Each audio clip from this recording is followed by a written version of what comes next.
ஜிஎஸ்க்கு syllabus wise videos பார்த்துக்கிட்டு இருக்கோம். Unit 4 Indian பாலிட்டியில் first topic ஃபுல்லாகவே முடிக்கிறதுக்கு 450 வினாக்கள் பார்த்தா போதும்னு சொல்லியிருந்தோம். இதுவரையும் 178 வினாக்கள் பார்த்துருப்போம். இன்னும் நீங்கள் பார்க்கலன்னா அதுக்கான பிளேலிஸ்ட் லிங்க் வந்து டிஸ்கிரிப்ஷன் ஃபர்ஸ்ட் கமெண்ட்லேயே இருக்குது, கிளிக் பண்ணி பாருங்கள். இந்த 178 கொஸ்டினோட இந்த 2 லெசனுமே கம்ப்ளீட் பண்ணியிருப்போம். இந்த வீடியோவில் அடுத்த 30 வினாக்கள் பார்க்க போகிறோம்.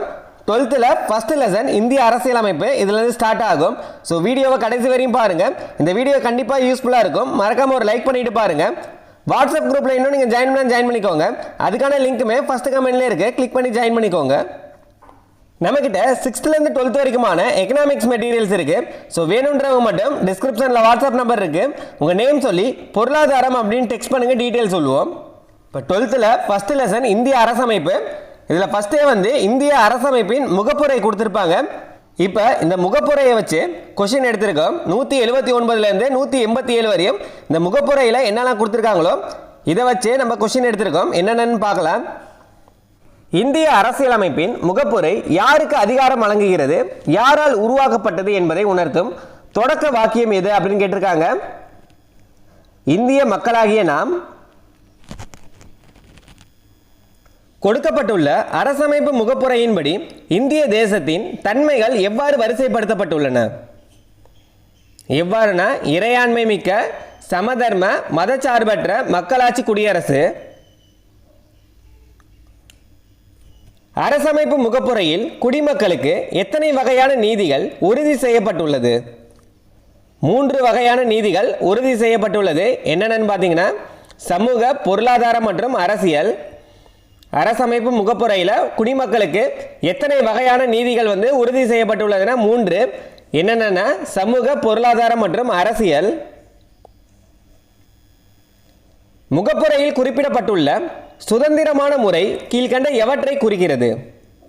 சுதந்திரமான முறை எவற்றை குறிக்கிறது அப்படின்னு கேட்டிருக்காங்க. சரியானது என்னன்னு பார்த்தீங்கன்னா, வெளிப்பாடு, நம்பிக்கை, விசுவாசம் மற்றும் வழிபாடு. இந்திய அரசமைப்பானது குடிமக்கள் அனைவருக்கும் எந்த அடிப்படையில் சமத்துவத்தை வழங்குகிறது? இந்திய அரசமைப்பானது குடிமக்கள் அனைவருக்கும் எந்த அடிப்படையில் சமத்துவத்தை வழங்குகிறது அப்படின்னு கேட்டிருக்காங்க. தகுதி மற்றும் வாய்ப்புகளின் அடிப்படையில். மக்களுக்கிடையே சகோதரத்துவத்தை வளர்ப்பதன் மூலம் கீழ்கண்ட எதனை ஓங்க செய்ய வேண்டும் என முகப்புரை வலியுறுத்துகிறது? தனி மனித மாண்பு மற்றும் நாட்டின் ஒற்றுமையை ஓங்க செய்ய முகப்புரை வந்து வலியுறுத்துகிறது. முகப்புரையின்படி இந்திய அரசமைப்பு ஏற்றுக்கொள்ளப்பட்டு இயற்றப்பட்ட நாள். இந்திய அரசியலமைப்பு ஏற்றுக்கொள்ளப்பட்டு இயற்றப்பட்ட நாள் எப்போ அப்படின்னு கேட்டிருக்காங்க. அதாவது ஏற்றுக்கொள்ளப்பட்ட நாள் எப்பன்னு தான் கேட்டிருக்காங்க. 1949 நவம்பர் 26. இந்திய அரசியலமைப்பை ஏற்றுக்கொண்டு இயற்றிய அமைப்பு எதுவாக முகப்புரையில் தெளிவாக குறிப்பிடப்பட்டுள்ளது? இந்திய அரசியலமைப்பை ஏற்றுக்கொண்டு இயற்றிய அமைப்பு எதுனா அரசமைப்பு நிர்ணய சபை. முகப்புரையின் இறுதி வாக்கியமான இந்திய அரசமைப்பை எங்களுக்காக நாங்களே அளிக்கின்றோம் என்பது எதனை குறிக்கிறது? எங்களுக்காக நாங்களே அளிக்கின்றோம் என்பது எதனை குறிக்கிறது அப்படின்னு கேட்டிருக்காங்க. இந்திய மக்களின் உறுதியான ஒருமனதான தீர்மானத்தை. 179லேருந்து 187 வரைக்கும் எதுக்கான வினாக்கள்னு பார்த்தீங்கன்னா, இந்திய அரசியலமைப்பின் முகப்புரையில் இருக்க வினாக்கள் தான் பார்த்துருப்போம்.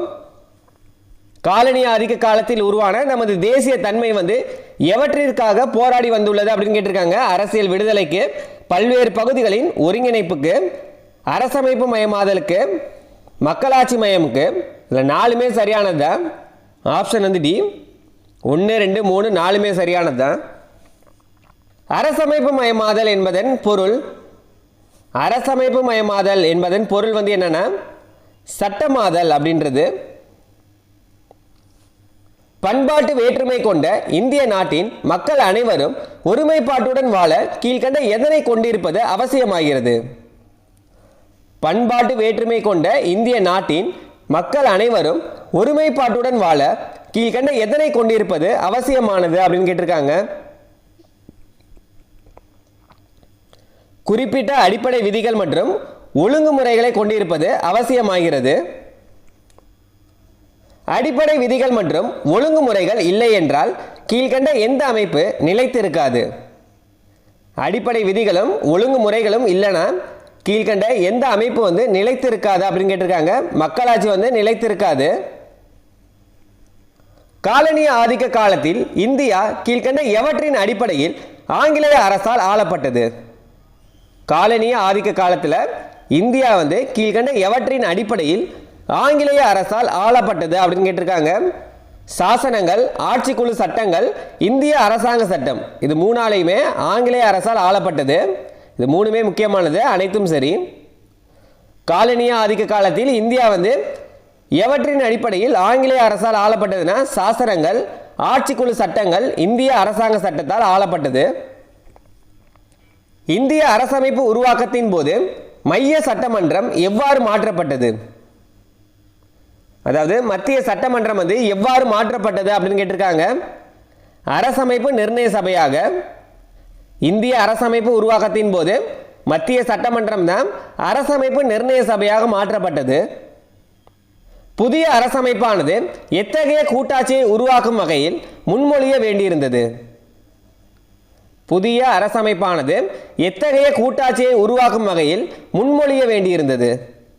மாநிலங்களின் ஒன்றியமாக பல பிரிவுகளுக்கும் ஒருமைப்பாட்டினையும் ஒருங்கிணைப்பையும் வழங்கும் வகையில்.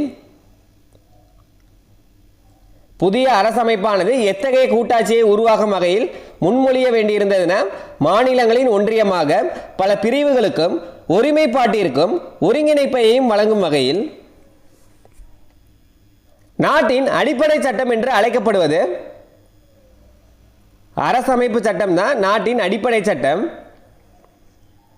ஒரு அரசமைப்பின் மிக முக்கிய செயல்பாடு என்பது கீழ்கண்டவற்றுள் எது? ஒரு அரசமைப்பின் மிக முக்கிய செயல்பாடு என்பது எதுன்னு கேட்டிருக்காங்க. வரி வசூலிக்கும் முறையை தீர்மானிப்பது, அந்த அரசின் குடிமக்கள் அனைவரையும் ஒருங்கிணைக்கக்கூடிய அடிப்படை விதிகளை வழங்குவது, அண்டை நாடுகளுடன் உறவை மேம்படுத்துவது, மதச்சார்பான கொள்கைகளை உருவாக்குவது. இதில் எது முக்கிய செயல்பாடு அப்படின்னு கேட்டிருக்காங்க. இதில் முக்கிய செயல்பாடு எதுனா அந்த அரசின் குடிமக்கள் அனைவரையும் ஒருங்கிணைக்கக்கூடிய அடிப்படை விதிகளை வழங்குவது.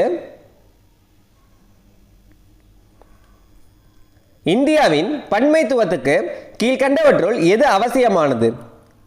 இந்தியாவின் பன்மைத்துவத்துக்கு எது அவசியமானது அப்படின்னு கேட்டிருக்காங்க. மாநிலங்களின் ஒன்றியமே அவசியமானது. இந்திய விடுதலை போராட்ட இயக்கங்கள் விரும்பிய மக்களாட்சி வடிவத்தின்படி நமது அரசின் கொள்கைகளையும் சட்டங்களையும் முடிவு செய்யும் அதிகாரம் பெற்ற அமைப்பு நாடாளுமன்றம். இந்திய விடுதலை போராட்ட இயக்கங்கள் விரும்பிய மக்களாட்சி வடிவத்தின்படி நமது அரசின் கொள்கைகளையும் சட்டங்களையும் முடிவு செய்யும் அதிகாரம் பெற்ற அமைப்பு எதுனா நாடாளுமன்றம். இந்திய சமூகத்தில் பரவலாக நிகழும் பல சிக்கல்களை எதிர்கொள்ளும் சட்டங்களை அரசு உருவாக்கும் வகையில் விதிகளை கொண்டுள்ள இந்திய அரசியலமைப்பின் பாகம். இது முக்கியமானது. எந்த பாகம்னா நான்காம் பாகம். நான்காம் பாகம் எதை குறிக்கும்னா அரசு நெறிமுறை உறுத்தும் கோட்பாடுகளை குறிக்கும்.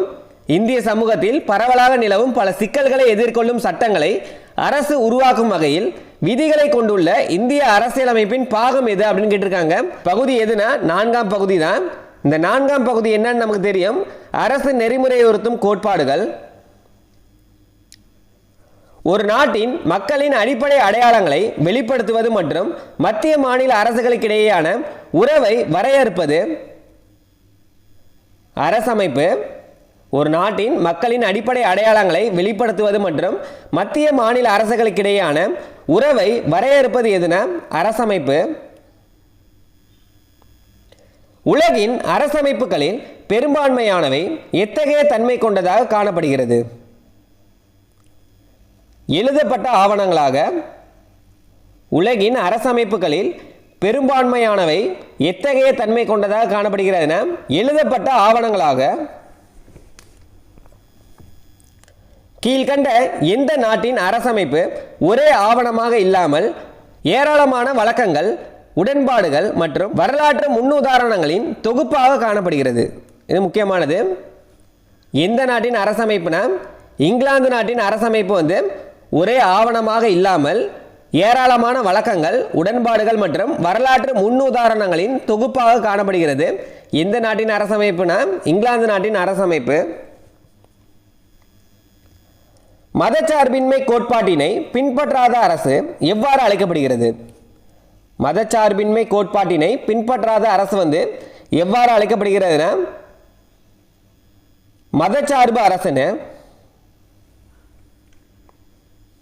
ஒரு மதச்சார்பு அரசில் அரசின் உயர் பதவிகள் அனைத்தும் யாருக்கு மட்டும் ஒதுக்கப்பட்டிருக்கும்? அரசு மதத்தை பின்பற்றுவோருக்கு மட்டும். ஒரு மதச்சார்பு அரசில் அரசின் உயர் பதவிகள் அனைத்தும் யாருக்கு மட்டும் ஒதுக்கப்பட்டிருக்கும்னா அரசு மதத்தை பின்பற்றுவோருக்கு மட்டும். மதச்சார்பு அரசுக்கு உதாரணங்களாக குறிப்பிடப்பட்டுள்ள நாடுகள். மதச்சார்பு அரசுக்கு உதாரணங்களாக குறிப்பிடப்பட்டுள்ள நாடுகள் எதுனா பாகிஸ்தான் மற்றும் வாடிகன் நகரம். அரசமைப்பு உருவாக்கம் என்பது கீழ்கண்ட எவற்றை குறிக்கிறது? அரசமைப்பு உருவாக்கம் என்பது கீழ்கண்ட எவற்றை குறிக்கிறது? ஒரு அரசமைப்பு எவ்வாறு நடைமுறைக்கு வந்தது? அரசமைப்பை யார் உருவாக்கியது? அதன் அதிகார அமைப்புகள் என்ன? இது எல்லாமே சரியானதா? அரசமைப்பு உருவாக்கம் என்பது எதை குறிக்கிறதுனா ஒரு அரசமைப்பு எவ்வாறு நடைமுறைக்கு வந்தது, அரசமைப்பை யார் உருவாக்கியது, அதன் அதிகார அமைப்புகள் என்ன? இது எல்லாத்தையுமே குறிக்கும். இதில் அனைத்துமே சரியானது தான். அமெரிக்க அரசமைப்பானது கீழ்கண்ட எதன் தொடர்ச்சியாக உருவாக்கப்பட்டது? அமெரிக்க அரசமைப்பானது கீழ்கண்ட எதன் தொடர்ச்சியாக உருவாக்கப்பட்டது அப்படின்னு கேட்டிருக்காங்க. அங்கு தேசிய இயக்கம் வெற்றி அடைந்ததை தொடர்ந்து உருவாக்கப்பட்டது. அங்கு தேசிய இயக்கம் வந்து வெற்றி அடைந்ததை தொடர்ந்து உருவாக்கப்பட்டது. இந்திய அரசமைப்பு குறித்து கூறப்பட்டுள்ள கீழ்கண்ட கூற்றுகளில் சரியானது எது அப்படின்னு கேட்டிருக்காங்க. இது பிரிட்டிஷ் அரசாங்கத்தால் நேரடியாக வழங்கப்பட்ட ஆவணமாகும். இது பிரிட்டிஷ் அரசாங்கத்தால் நேரடியாக வழங்கப்பட்ட ஆவணமாகும். இது பொது வாக்கெடுப்பு மூலம் மக்களால் நேரடியாக ஏற்றுக்கொள்ளப்பட்டது. இது மக்கள் பிரதிநிதிகளை கொண்ட அரசியல் நிர்ணய சபையால் உருவாக்கப்பட்ட சட்டப்பூர்வமான அரசமைப்பாகும். இது விடுதலைக்கு முன் இயற்றப்பட்ட ஒற்றை சட்டத்தின் பிரதிநிதியாகும். இந்திய அரசமைப்பு குறித்து கூறப்பட்டுள்ள சரியான கூற்று எதுன்னு பார்த்தீங்கன்னா இது மக்கள் பிரதிநிதிகளை கொண்ட அரசியல் நிர்ணய சபையால் உருவாக்கப்பட்ட சட்டப்பூர்வமான அரசமைப்பாகும். சட்டமன்றங்களில் மக்கள் பிரதிநிதிகளால் விவாதிக்கப்பட்டு நிறைவேற்றப்படுவதற்கு மாறாக வாக்காளர்களின் ஒப்புதல் பெற நேரடி வாக்கெடுப்பு நடத்துவது எவ்வாறு அழைக்கப்படுகிறது? பொது வாக்கெடுப்புன்னு. பொது வாக்கெடுப்புனா என்னன்னா சட்டமன்றங்களில் மக்கள் பிரதிநிதிகளால் விவாதிக்கப்பட்டு நிறைவேற்றப்படுவதற்கு மாறாக வாக்காளர்களின் ஒப்புதல் பெற நேரடி வாக்கெடுப்பு நடத்துவது தான் பொது வாக்கெடுப்பு. இந்திய அரசியலமைப்பில் இதுவரை எத்தனை திருத்தங்கள் பொது வாக்கெடுப்பு மூலம் நிறைவேற்றப்பட்டுள்ளது? ஒன்று கூட இதுவரை பொது வாக்கெடுப்பிற்கு விடப்படவில்லை. தான் சரியானது. இந்திய அரசியலமைப்பில் இதுவரை எத்தனை திருத்தங்கள் வந்து பொது வாக்கெடுப்பு மூலம் நிறைவேற்றப்பட்டுள்ளது அப்படின்னு கேட்டிருக்காங்க. ஒன்று கூட இதுவரை பொது வாக்கெடுப்பிற்கு விடப்படவில்லை. இதோட டாபிக் 1ல 450 வினாக்கள் பார்த்தா போதும்னு சொல்லியிருந்தோம். இதுவரை 210 வினாக்கள் பார்த்துட்டோம். இந்த வீடியோ கண்டிப்பாக யூஸ்ஃபுல்லாக இருக்கும். மறக்காம ஒரு லைக் பண்ணிருங்க. வாட்ஸ்அப் குரூப்பில் இன்னும் நீங்கள் ஜாயின் பண்ணிக்கோங்க. அதுக்கான லிங்க்குமே உங்களுக்கு ஃபர்ஸ்ட் கமெண்ட்லேயே கொடுக்குறேன். கிளிக் பண்ணி ஜாயின் பண்ணிக்கோங்க. அடுத்த வீடியோவில் அடுத்த 30 வினாக்கள் பார்க்கலாம்.